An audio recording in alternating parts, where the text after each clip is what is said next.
नमस्कार, आदाब, सत श्री अकाल दोस्तों। मैं रजनी स्वागत करती हूँ आपका हमारे चैनल विद्या ज्ञानार्जन में। तो जैसा कि दोस्तों आपको पता है कि हम धारा 370 पढ़ रहे हैं, मतलब जम्मू कश्मीर का इतिहास पढ़ रहे हैं अपन 1947 से लेकर 5 अगस्त 2019 तक। कैसे धारा 370 लगी वहाँ पे, कैसे वहाँ पे 35A लगाया गया और कैसे उनको हटाया गया। तो हमने दोनों की कहानी अब तक पढ़ ली है कि कैसे 35A लगा, कैसे 370 लगी। 370 के 4 पार्ट है, 370 1, 2, 3 और 4। अगर पिछले लेक्चर आपने देखे होंगे तो आपको पता होगा कि क्या क्या 370 में कहा गया है। 370 1 में कहा गया है कि अनुच्छेद जो 238 है वो अब जम्मू कश्मीर पर लागू नहीं होगा। कौन सा अनुच्छेद? 238। 370 2 में कहा गया है कि संसद को कितनी शक्ति प्राप्त होगी वहाँ पे कानून बनाने की, कहाँ? जम्मू कश्मीर में। यह 370 2 में कहा गया है। 370 3 में कहा गया है कि अनुच्छेद 1 और अनुच्छेद 370 के अलावा कोई सा भी अनुच्छेद लागू नहीं होगा जम्मू कश्मीर में, ठीक है। और 370 4 में कहा गया है कि अगर कोई भी अनुच्छेद जो 370 और अनुच्छेद 1 के अलावा जम्मू कश्मीर में लागू करना है तो वहाँ की विधानसभा की अनुमति के पश्चात, मतलब विधानसभा की सिफारिश के पश्चात राज्यपाल राष्ट्रपति को बोलेगा, तो राष्ट्रपति के आदेश के पश्चात ही वहाँ पे कोई सा अन्य अनुच्छेद लागू हो सकेगा। ये 4 आपको मैंने पढ़ा दी थी। और अनुच्छेद 35 पढ़ा दिया था। अनुच्छेद 35A में कहा गया है, वहाँ के स्थानीय नागरिक के बारे में परिभाषा दी गई है और स्थानीय नागरिक को कुछ विशेषाधिकार दिए गए हैं कि वहाँ जमीन सिर्फ स्थानीय नागरिक ही खरीद सकता है, प्रॉपर्टी वो ही ले सकता है, घर भी वही बना सकता है। अगर जम्मू कश्मीर की महिलाएं बाहरी पुरुष से शादी करती हैं जम्मू कश्मीर के अलावा तो उनको प्रॉपर्टी में राइट प्राप्त नहीं होगा। ये सब 35A में कहा गया था। अब आगे की कहानी हम देखते हैं कि क्या हुआ आगे। 1962 में हमारा युद्ध हुआ चीन के साथ। 1965 में हमारा युद्ध हुआ पाकिस्तान के साथ, ठीक है। और 1971 में फिर से हमारा युद्ध हुआ पाकिस्तान के साथ। 3 युद्ध दोस्तों पिछले, मतलब 5-10 सालों के, तो 62 से लेके 71, मतलब 9 सालों के दरमियान दोस्तों 3 युद्ध हो गए। एक तो भारत नया नया स्वतंत्र हुआ था, ऊपर से युद्ध के झटके बार बार, है ना। तो अपनी आर्थिक स्थिति हो चुकी थी खराब। युद्ध में जो 62 के युद्ध में तो अपन हार गए थे चाइना से, ये नेहरू जी के लिए बहुत बड़ा धक्का था। 65 के युद्ध में अपन जीते थे और 71 के में भी अपन जीते ही थे, मतलब बांग्लादेश बनवाया था अपन ने, ठीक है। तो जब 62 के युद्ध में हारने के बाद नेहरू को बड़ा झटका लगा, है ना, यहाँ पे, हाँ, बड़ा सदमा लगा। और 1964 में नेहरू जी को दिल का दौरा पड़ा और उनकी मृत्यु हो गई दोस्तों। 64 में नेहरू जी की मृत्यु हो गई थी। और एक, मतलब कुछ लोग कहते हैं कि ये जो नेहरू जी को झटका लगा था, हिंद चीनी भाई भाई का नारा दिया था नेहरू जी ने, यूएन की सदस्यता भी नेहरू जी ने चीनियों को दे दी थी और चीनियों के साथ संधि भी हमने कर ली थी, तो और पंचशील का समझौता कर लिया। तो नेहरू जी को लगता था चीन तो धोखा दे ही नहीं सकता, चीन तो अपना गहरा मित्र है। और उसने इतना बड़ा धोखा दिया कि जब नेहरू जी देश में भी नहीं थे तब उन्होंने पीछे से हम पे आक्रमण कर दिया। तो कहते हैं नेहरू जी उस सदमे से कभी उभर नहीं पाए। और कहते हैं कि जो दिल का दौरा नेहरू जी को 1964 में पड़ा वो इसी चीज़ का परिणाम था। कुछ लोग कहते हैं, पुख्ता सबूत ऐसा नहीं है। शेख अब्दुल्ला 1953 से नज़रबंद थे। हमने देखा था कि 52 में नेहरू जी ने उसकी सरकार ख़त्म करवा के करण सिंह को बनाया था और उसके बाद से शेख अब्दुल्ला को नज़रबंद कर दिया था। और जो शेख अब्दुल्ला के बेटे दोस्तों, शेख अब्दुल्ला को नज़रबंद तो कर दिया। और शेख अब्दुल्ला अपन ने पहले पढ़ा भी था कि शेख अब्दुल्ला पहले नेहरू जी के फ्रेंड थे। नेहरू जी अपनी दोस्ती पूरी निभाई। उनको जो बेटे थे फारूक अब्दुल्ला, उनको नेहरू जी, वो उस समय जयपुर में रह के MBBS की पढ़ाई कर रहे थे, ठीक है। तो इनको तो नज़रबंद कर दिया शेख अब्दुल्ला को, लेकिन उनके बेटे की पढ़ाई का पूरा खर्च नेहरू जी उठा रहे थे, ठीक है। आप उनके व्यक्तित्व को समझ सकते हो। कुछ लोग जो नेहरू जी की बुराइयां करते हैं, नेहरू जी में बुराई नहीं थी, लेकिन उस समय उन्होंने जो फैसले लिए, शायद उनकी जगह कोई और होता तो भी सेम वैसे ही फैसले लेता। मैं भी शायद उनसे भी गलत कुछ फैसले ले लेता। और एक आदमी जब इतने सालों तक, 3 कार्यकाल तक प्रधानमंत्री रहता है तो ऐसा कभी हो नहीं सकता कि उससे ज़िंदगी में कभी कोई गलती ना हो, है ना। तो हम सभी इंसान हैं और सभी से कुछ ना कुछ गलतियाँ हो ही जाती हैं। नेहरू जी ने 1964 में राष्ट्रपति के आदेश और 1954 में उसमें संशोधन किया। देखो, नेहरू जी ने मरने से पहले इतना काम तो कर दिया था कि 1964 में जब उनकी मृत्यु होने वाली थी उससे पहले जो राष्ट्रपति का आदेश 1954 में निकला था दोस्तों, जिसमें उसको, मतलब जम्मू कश्मीर को कुछ विशेषाधिकार दिए गए थे, उसमें संशोधन कर दिया था। और उसके बाद में कई संशोधन 1954 के राष्ट्रपति आदेश में हुए, लेकिन इन संशोधनों के बाद भी इसका नाम राष्ट्रपति का आदेश 1954 का ही रहा है, इसका नाम नहीं बदला गया। और 1964 इस आदेश में क्या कहा गया था, इस आदेश में ही धारा 35 से जोड़ी गई थी, 35 से जोड़ी गई थी, ठीक है। और इस आदेश, ये जो संशोधन नेहरू जी ने करवाया उसमें क्या करवाया कि धारा 356 भी लागू करवा दी गई जम्मू कश्मीर में। अब तक जम्मू कश्मीर में क्या था कि अनुच्छेद 1 और अनुच्छेद 370 के अलावा कोई सा भी अनुच्छेद जम्मू कश्मीर पर लागू नहीं होगा। लेकिन इसके बाद में क्या हुआ, इसके बाद में जो धारा 356 है, और 356 में क्या था, 356 में है राष्ट्रपति शासन, है ना। तो राष्ट्रपति शासन भी यहाँ पे लागू करवा दिया कि अब से जम्मू कश्मीर में राष्ट्रपति शासन लागू हो सकता है। और इससे पहले 1954 के आदेश, राष्ट्रपति के आदेश में संशोधन किए और इसमें चुनाव आयोग को वहाँ पर लागू करवा दिया, मतलब चुनाव आयोग भी होगा जम्मू कश्मीर में, ये भी वहाँ पे लागू करवा दिया, ठीक है। अब 1964 में तो नेहरू जी की तो डेथ हो गई, उसके बाद में आए शास्त्री जी। शास्त्री जी ने 1954 के आदेश में और भी संशोधन कर दिए और सदर रियासत अब उनका राज्यपाल और वजीर आजम मुख्यमंत्री कहलाएगा। शास्त्री जी ने क्या किया, जो शेख अब्दुल्ला सदर रियासत, राज्यपाल को सदर रियासत कहलवाते थे और वजीर आजम कहलवाते थे मुख्यमंत्री को, शास्त्री जी ने बोला ये सब खत्म करो, एक देश में एक जैसी ही बोली चलेगी। तो अब इसको राज्यपाल कहा जाने लगा, सदर रियासत को, वजीर आलम को कहा जाने लगा मुख्यमंत्री। अब दोस्तों 1966 में शास्त्री जी भी चल बसे, 64 में तो शास्त्री जी आए, 66 में शास्त्री जी भी चल बसे। तो अब आ गई इंदिरा गांधी। और जब इंदिरा गांधी आई दोस्तों, उस समय भारत की हालत कुछ ठीक नहीं थी। युद्धों ने भारतीय अर्थव्यवस्था की कमर तोड़ दी थी, दो दो पीएम बैक टू बैक मर चुके थे। 64 में नेहरू जी मर गए, 66 में शास्त्री जी मर गए, और नक्सलवाड़ी आंदोलन भी उस समय अपने मतलब शुरू हो चुका था, है ना। तो कुछ अच्छी हालत नहीं थी। और शुरू में इंदिरा गांधी जी जब एकदम से उनको मतलब पीएम बनना पड़ा, तो क्या था, इंदिरा गांधी की भी मतलब इंदिरा गांधी को लोग गूंगी गुड़िया कहा करते थे कि ये क्या कर लेगी, ये कुछ नहीं कर सकती है। धीरे धीरे सोचा गया, जनता पार्टी उभरने लगी, जनता पार्टी द्वारा सोचा गया कि इसको तो निकाल के फेंक देते हैं, फिर अपन बनाएंगे कानून, ठीक है। लेकिन इंदिरा गांधी ने धीरे धीरे सबको भांप लिया और धीरे धीरे गूंगी गुड़िया से फिर वो दुर्गा माता का रूप उन्होंने ले लिया। इंदिरा गांधी ने 4 ही साल में, ठीक है, 66 में तो आई, 4 ही साल में 67, 69, 70, 71, 4 साल में ही प्री इलेक्शन करवा दिए, ठीक है। और प्री इलेक्शन में खुलेआम कहा कि मैं बड़े बदलाव लाने वाली हूँ। इससे पहले ही मोरारजी देसाई, रजवाड़े उनके खिलाफ थे, पर इंदिरा गांधी जीत गए। इंदिरा गांधी ने देखो सबको खुलेआम धमकी दे दी, वोटर्स को भी बोल दिया कि भाई मुझे वोट तभी देना जब आप देश में बड़े बदलाव चाहते हो, और मैं बहुत बड़े बदलाव लाने वाली हूँ, आपको मेरे जैसे प्रधानमंत्री चाहिए तो वोट देना, नहीं तो मत देना।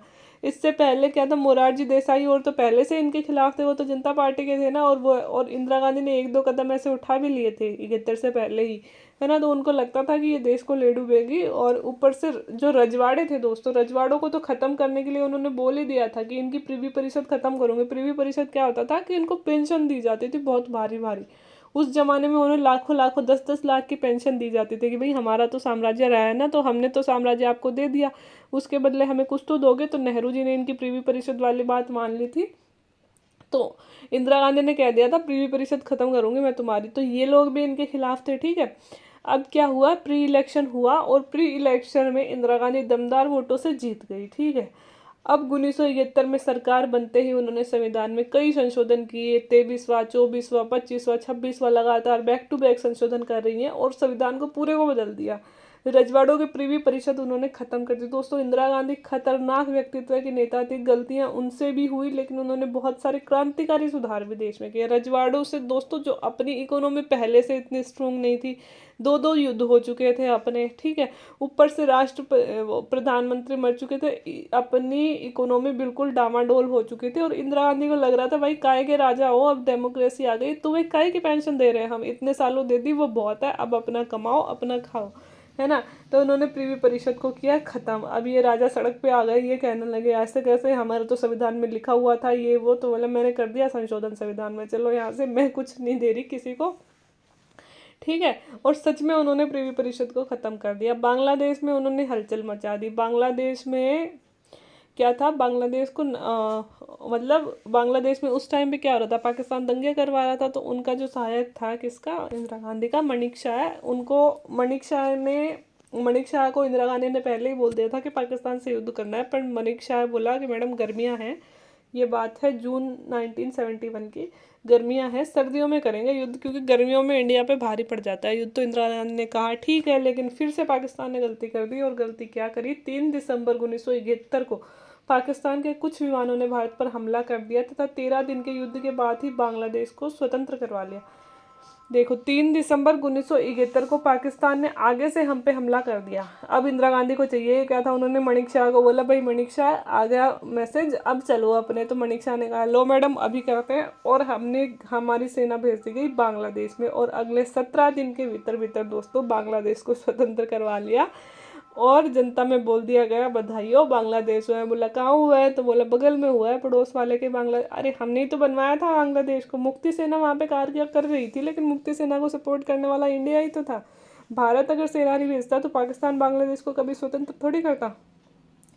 इधर अब शेख अब्दुल्ला के दिमाग में भी हलचल मच गई, भाई मैं तो पाकिस्तान से मदद मांग रहा हूँ कि मुझे नज़रबंदी से हटवाओ, इसने तो पाकिस्तान के 2 टुकड़े कर दिए, ये हमें कौन सा नज़रबंद करने से छोड़ेगी। तो शेख अब्दुल्ला को समझ में आ गया कोई मतलब नहीं है, 11 साल हो गए नज़रबंद हुए, अपन भी चल बसने वाले हैं, चलने से पहले सत्ता का आनंद ले लो। तो शेख अब्दुल्ला ने आगे से इंदिरा गांधी को समझौते के लिए कहा। इंदिरा गांधी ने कहा कि खुद से कह रहा है तो चलो कर लो समझौता।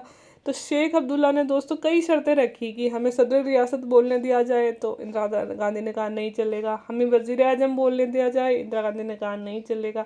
हमें ये दिया जाए, इंदिरा गांधी ने कहा नहीं चलेगा। तो फिर बोलता है कि ठीक है मैडम कोई बात नहीं है। तो इंदिरा गांधी ने बोला और कुछ, बोला नहीं मैडम बस हो गया। नहीं बोला और कुछ डिमांड है तो कर दो, बोला नहीं नहीं मैडम ठीक है ना। तो बिना किसी शर्त के शेख अब्दुल्ला ने इंदिरा गांधी से समझौता कर लिया। और बस इंदिरा गांधी ने अधिकार दिया तो सिर्फ किसका, अलग से झंडा का, है ना। झंडा मतलब अलग से संविधान और झंडा, बोले वो तो तुम्हारे पास पहले से यहीं रख लो उन्हें, ठीक है। अब 1975 से 82 तक, 75 में समझौता हो गया, 75 से 82 तक शेख अब्दुल्ला जम्मू कश्मीर में सत्ता में रहे। और 1982 में उनके बेटे फारूक अब्दुल्ला बने। और फारूक अब्दुल्ला जब बने और इतने में 1984 में इंदिरा गांधी की भी मृत्यु हो गई और राजीव गांधी इधर पीएम बने, ठीक है। दोनों इधर पीएम बन गए। अब 1986 में जम्मू कश्मीर में राज्यपाल शासन लगा। और 1987 में फारूक अब्दुल्ला राजीव गांधी के हस्तक्षेप से जीते, परंतु उग्रवादियों का विद्रोह हो गया। और उसके बाद जम्मू कश्मीर में लंबे समय तक राष्ट्रपति शासन लगा रहा। 1990 में अफस्पा वहाँ पे लग गया। अफस्पा तो आप जानते ही हो ना कि भाई किसी भी विद्रोह को दबाने के लिए सेना के पास इतनी शक्ति होती है कि वो गोलियां भी चला सकती है, किसी के घर में जाके छानबीन भी कर सकती है। 86 में दोस्तों वहाँ पे राज्यपाल शासन लग गया। जम्मू कश्मीर में एक रूल है कि 6 माह तक ही राज्यपाल शासन लगता है, 6 माह से ज़्यादा का नहीं लग सकता, ठीक है। 1987 में फारूक अब्दुल्ला राजीव गांधी के हस्तक्षेप से फारूक अब्दुल्ला जीत गए। फारूक अब्दुल्ला को जिताने वाले राजीव गांधी ही थे, लेकिन क्या हुआ, लेकिन उग्रवादियों ने वहां पे विद्रोह कर दिया। और जम्मू कश्मीर में फिर पहले 6 उग्रवादियों ने विद्रोह कर दिया, तो फारूक अब्दुल्ला से कार्यकाल नहीं चल पाया पहले। फिर वहाँ पे 6 माह के लिए राज्यपाल शासन लगाया गया। वहाँ पे राज्यपाल 6 माह के लिए ही लग सकता है राज्यपाल शासन।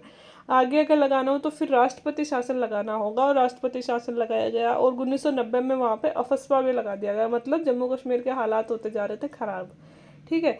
2002 में चुनाव, फारूक अब्दुल्ला सीएम बने।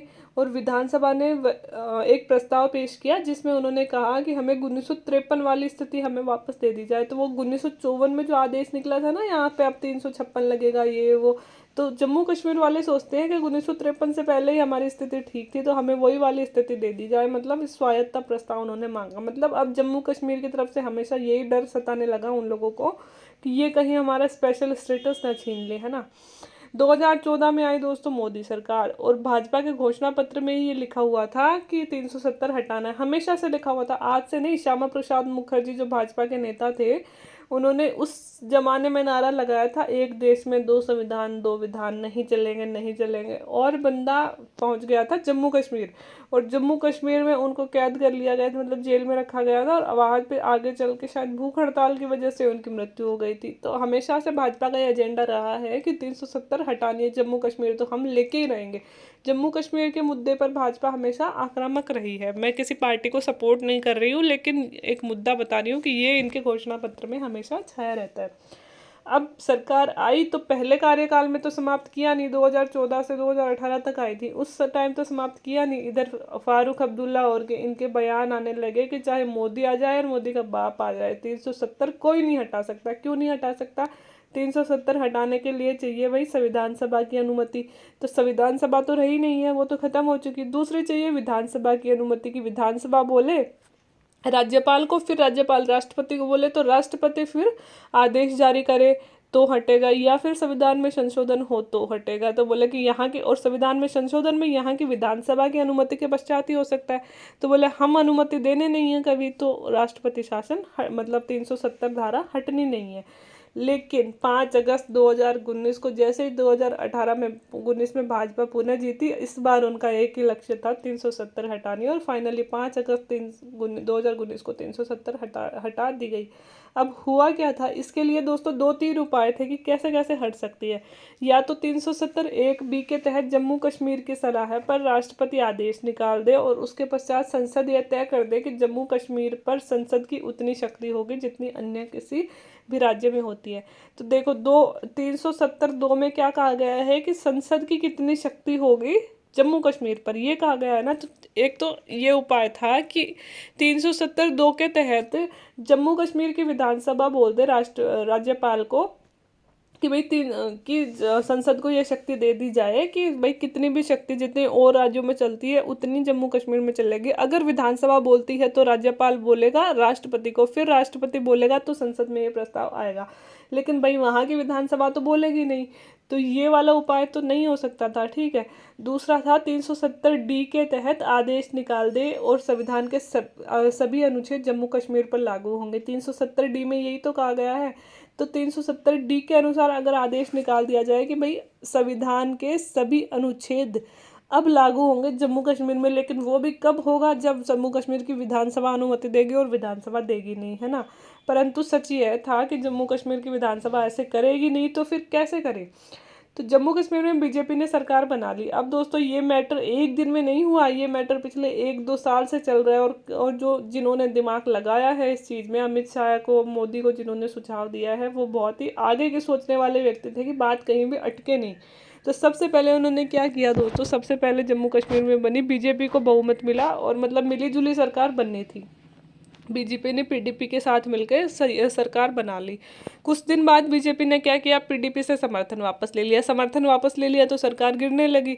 ठीक है। तो पीडीपी ने बहुत कोशिश की बीजेपी को मनाने की, लेकिन इनकी तो पहले से कूटनीतिक चाल थी, इनको बनानी ही नहीं थी, है ना। तो इन्होंने कहा नहीं, हम तो नहीं दे रहे समर्थन। तो मतलब क्या हुआ, सरकार नहीं रही। अब जम्मू कश्मीर में सरकार नहीं रही तो वहाँ पे यहाँ पे भाजपा ने जम्मू कश्मीर में ऐसे व्यक्ति को राज्यपाल बना के भेजा जो इन सब चीज़ों को सुलटने में नंबर 1 था। तो वो थे सत्यपाल मलिक। सत्यपाल मलिक को भेजा। सत्यपाल मलिक ने लिख के भेज दिया राष्ट्रपति को कि राष्ट्रपति जी, जम्मू कश्मीर में सरकार स्थिर नहीं है, तो यहाँ पे राज्यपाल शासन लगा दिया जाए। 6 महीने के लिए वहाँ पे राज्यपाल शासन लग गया। ठीक है। अब 20 जून 2018 को जम्मू कश्मीर में राज्यपाल शासन लग गया। आगे भी सरकार नहीं बनी क्योंकि भाई भाजपा इंटरेस्टेड ही नहीं थी सरकार बनाने में, और बहुमत तो भाजपा से ही मिलता पीडीपी को। ठीक है। तो 6 माह बाद 6 माह का आपातकाल लगा दिया गया, फिर भी कोई सरकार नहीं बन पाई। अब 19 दिसंबर 2018 को राज्यपाल, सब केंद्र के बोले हुए ही तो कर रहे थे, राज्यपाल अपनी मर्जी से तो कर नहीं रहे थे। राज्यपाल ने बोला कि अभी भी सरकार बनने के हालात नहीं हैं, आप यहाँ पे राष्ट्रपति शासन मतलब अनुच्छेद 356 लगा दीजिए, और अनुच्छेद 356 लगा दिया गया। अब हुआ क्या कि अब जब 356 लागू हो गया, राष्ट्रपति शासन लागू होता है, तब दोस्तों होता क्या है, राष्ट्रपति शासन लागू होता है तो जम्मू कश्मीर की विधानसभा की शक्तियाँ, अपन ने यही तो पढ़ा है, जब राष्ट्रपति शासन लागू होता है 356 के तहत, तो उस राज्य की शक्तियाँ आ जाएंगी केंद्र के पास में, है ना। और केंद्र चाहे तो उस राज्य के राज्यपाल के माध्यम से अथवा वहाँ पे नियुक्त किसी भी व्यक्ति के माध्यम से उस राज्य का शासन चलाएगी जब तक वहाँ पे राष्ट्रपति शासन चल रहा है।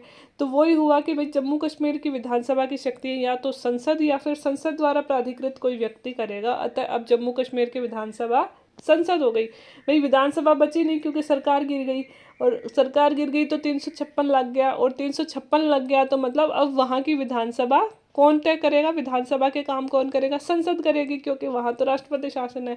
तो अब वहाँ की विधानसभा की शक्ति आ गई संसद के पास में। 5 अगस्त 2019 को अमित शाह पहुँचे अमित शाह पहुंचे संसद में और 370D के तहत पहला आदेश यह निकाला कि यह आदेश 1954 के आदेश के सभी प्रावधानों को समाप्त करेगा, अर्थात 35A खत्म हो जाएगा। सबसे पहले अब देखो, सबसे पहले उन्होंने किया 35A को खत्म, क्योंकि आदेश 354 के तहत 35A लिया गया था। मैंने आपको पहले भी बताया था कि 35A संविधान में नहीं है कहीं भी। राष्ट्रपति के आदेश 1954 के द्वारा 35 से जोड़ा गया है। तो सबसे पहले उन्होंने ये आदेश निकाला कि आज से जो राष्ट्रपति का आदेश है 1954 वाला, वो खत्म हो रहा है ना, उसके सभी प्रावधानों को खत्म हो रहा है। मतलब क्या हो गया, 35 से खत्म, 35 से खत्म मतलब स्थायी नागरिकता वाली बात वहाँ पे खत्म। ठीक है। भारत के संविधान के सभी प्रावधान अब जम्मू कश्मीर पर लागू होंगे। अब भारत के संविधान, और इसमें भी यह कहा गया कि जम्मू कश्मीर की संविधान सभा को ही विधानसभा माना जाएगा। आदेश में क्या निकाला कि अब भारत के सभी प्रावधान जम्मू कश्मीर, संविधान के सभी प्रावधान जम्मू कश्मीर पर लागू होंगे। साथ ही जम्मू कश्मीर की संविधान सभा की जगह अब विधानसभा काम करेगी। और विधानसभा कौन है वहाँ पे इस वक्त, संसद। तो मतलब संविधान सभा की जगह विधानसभा और विधानसभा की जगह संसद काम करेगी। तो ये चीज़ खत्म हो गई कि अब विधानसभा की सहमति नहीं मिलेगी, अपने आप मिलेगी। भाई विधानसभा संसद बन गई तो सहमति मिलेगी। इसके बाद में संसद में दूसरा रिजोल्यूशन निकाला गया, 2 संकल्प रखे गए। पहले तो घोषणा कर दी गई ये जाके कि 1954 के आदेश को खत्म कर रहे हैं। दूसरा 2 निकाले गए रिजोल्यूशन उसी दिन 5 अगस्त को ही। दोस्तों अब कहते हैं कि 2 रिजोल्यूशन निकालने से पहले कई लोगों ने बात उठाई कि हमें तो कुछ बोला ही नहीं गया, 5 दिन पहले सूचना देनी होती है, और इतने दिन पहले अगर कोई बिल पेश हो रहा है तो 15 दिन पहले भेजना होता है, हमें उसको पढ़ना था, है ना। लेकिन दोस्तों अनुच्छेद 118 में कहा गया है कि संसद की प्रक्रिया संसद ही तय करेगी। इस चीज़ पे कोई वाद विवाद नहीं हो सकता कि संसद ने 1 दिन में कानून पास करा दिया, 2 दिन में करा दिया। अनुच्छेद 118 में ये लिखा गया है।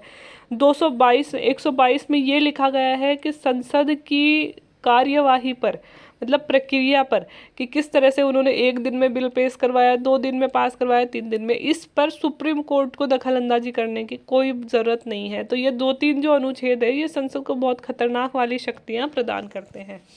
तो ये मुद्दा खत्म हो गया कि आपने एक ही दिन में इतने घोषणा ला दी और इतना ये सब कर दिया, वो सब बातें खत्म हो गई।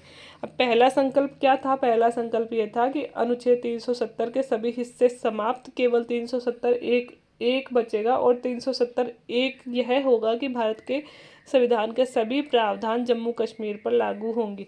सबसे पहले 370 के सारे हिस्से समाप्त, केवल 370 एक बचेगा। और एक बचेगा ये भी सिर्फ कहने के लिए बचा है, बचा कुछ नहीं है, सब कुछ खत्म कर दिया। और एक में अब क्या लिख दिया गया, एक में ये लिख दिया गया कि अब से संविधान के सभी अनुच्छेद, सभी प्रावधान जम्मू कश्मीर पर लागू होंगे। ये तो पहला संकल्प। दूसरे संकल्प में कहा गया कि अनुच्छेद के तहत संसद किसी भी राज्य की नाम सीमा क्षेत्र में परिवर्तन कर सकती है जो उस राज्य की विधानसभा की सहमति से होना है। दूसरे संकल्प में राष्ट्रपति ने कहा कि जम्मू कश्मीर का पुनर्गठन किया जाए क्योंकि वहाँ अभी विधानसभा नहीं है, तो इस हेतु संसद। दोस्तों अनुच्छेद 3 में, मैं यहाँ पे लिखना भूल गई, अनुच्छेद 3 में यह कहा गया है कि संसद किसी भी क्षेत्र के नाम सीमा और क्षेत्र में परिवर्तन कर सकती है। मतलब किसी भी राज्य का नाम बदल सकती है, क्षेत्र बदल सकती है, सीमा बदल सकती है। लेकिन यह कब करेगी संसद, उस राज्य की विधानसभा की सहमति से। तो अब आया जम्मू कश्मीर पुनर्गठन विधेयक में कहा गया कि भाई 2 भाग किए हैं ना जम्मू कश्मीर के, लद्दाख और ये, तो हम इसके नाम सीमा क्षेत्र में परिवर्तन कर रहे हैं। इसके लिए क्या चाहिए, इसके लिए विधानसभा की अनुमति चाहिए। तो विधानसभा है ना संसद ही तो है, वहाँ तो 356 लागू है, तो वहाँ की विधानसभा तो काम ही नहीं कर रही। तो संसद आप अनुमति दे दो। संसद में भाजपा का बहुमत था ही, तो उसको रोकने वाला कौन था। तो दूसरा संकल्प ये हो गया कि इसके नाम सीमा क्षेत्र में पास करेंगे। आधे घंटे में ये विधेयक राज्यसभा में पास हो गया दोस्तों, क्योंकि बहुमत था भाजपा का। ठीक है, फिर बगल में तो लोकसभा है ही, वहाँ से विधेयक लेके लोकसभा में जाते हैं। नॉर्मल में 2-2 महीने 3-3 महीने लग जाते हैं, लेकिन भाई अगर किसी दल को करना हो और बहुमत हो तो किसी का बाप इन चीज़ों के लिए रोक नहीं सकता। लोकसभा में पहुंचा, लोकसभा में पहुंचने के बाद में क्या होता है, स्पीकर की अनुमति, स्पीकर उनके थे तो स्पीकर को कहा लो जी साइन करो, पास हो गया विधेयक। साइन कर दिए। साइन करने के बाद में राष्ट्रपति के पास में बगल में, मतलब 500 मीटर की दूरी पर तो राष्ट्रपति भवन है ही, किसी को भेजा, लो जी राष्ट्रपति जी को पहले बोल रखा था कि आपको साइन करनी है, उन्होंने साइन कर दिए। ठीक है, अब 2 रिजोल्यूशन हो गया, 1 घोषणा हो गई। इसके बाद में आता है दोस्तों बिल, जिस बिल से पूरा जम्मू कश्मीर बदल दिया गया, उस बिल का नाम था जब जम्मू कश्मीर रिकॉग्नाइजेशन बिल। इसे संविधान सभा के अनुच्छेद 4 के तहत पास करवाया गया, ठीक है। और इस बिल में क्या कहा गया, ये बिल ही तो था असली, है ना। इस बिल में कहा गया जम्मू कश्मीर के दो हिस्से होंगे, एक होगा लद्दाख, एक होगा जम्मू कश्मीर। दोनों यूनियन टेरिटरीज होंगे, मतलब केंद्र शासित प्रदेश होंगे। लेकिन जो लद्दाख है उसे अनुच्छेद 239 के तहत रखा गया है। इसमें विधानसभा नहीं होती है, केवल एलजी, एलजी मतलब लेफ्टिनेंट गवर्नर, मतलब उपराज्यपाल होता है, विधानसभा नहीं है इसमें लद्दाख में।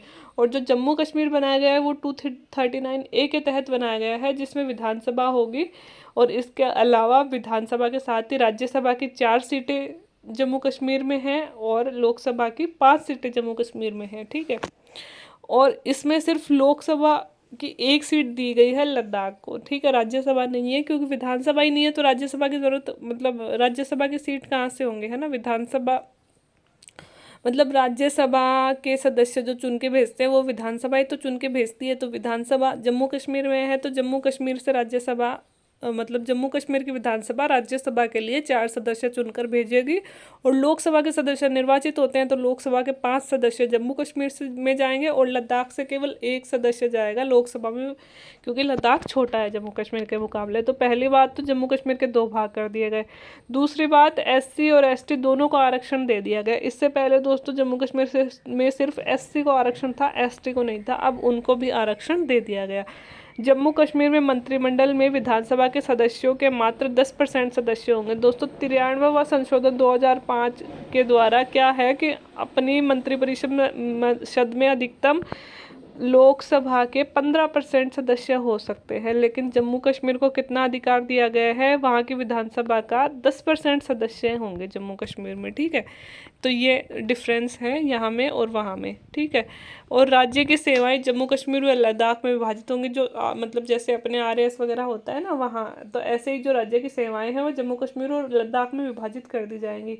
और जो ऑल इंडिया सर्विसेज है जैसे आईएएस, आईपीएस, आईएफएस, इनके कैडर कैसे निर्धारित होंगे, इनके कैडर अनुपात निकाल लिया जाएगा। और अनुपात कौन निकालेगा, लेफ्टिनेंट गवर्नर निकालेगा। और फिर इसे जम्मू कश्मीर और लद्दाख में निश्चित अनुपात में विभक्त कर दी जाएंगी और आगे चलकर इन्हें AGMUT में मर्ज कर देंगे, मतलब अरुणाचल प्रदेश, गोवा, मिजोरम और यूनियन टेरिटरी सारी, इनमें जैसे कैडर निर्धारित होता है ना, वैसे ही जम्मू कश्मीर और लद्दाख में भी उसी तरह से कैडर निर्धारित कर दिए जाएंगे। इसके अलावा दोस्तों IPC, इंडियन पिनल कोड, जो आज तक जम्मू कश्मीर में लागू नहीं होता था वो लागू कर दिया गया। और right to information, right to education, ये सारे मतलब ये सारे वहाँ पे लागू अब से होंगे। तो ये है दोस्तों जम्मू कश्मीर पुनर्गठन विधेयक, किस तरह से बदलाव लाया गया, किस तरह से संसद में पेश करवाया गया और क्या कहानी जम्मू कश्मीर की रही, सारी मैंने बताई। उम्मीद है कि 3 वीडियोस में 1947 से लेकर 2019 तक, 5 अगस्त 2019 तक की स्टोरीज आपको समझ में आ गई होगी और मेरी मेहनत बेकार नहीं गई होगी। अगर वीडियो अच्छा लगा तो please like, share and subscribe करते रहिए। और वीडियो देखने के लिए थैंक यू वेरी मच।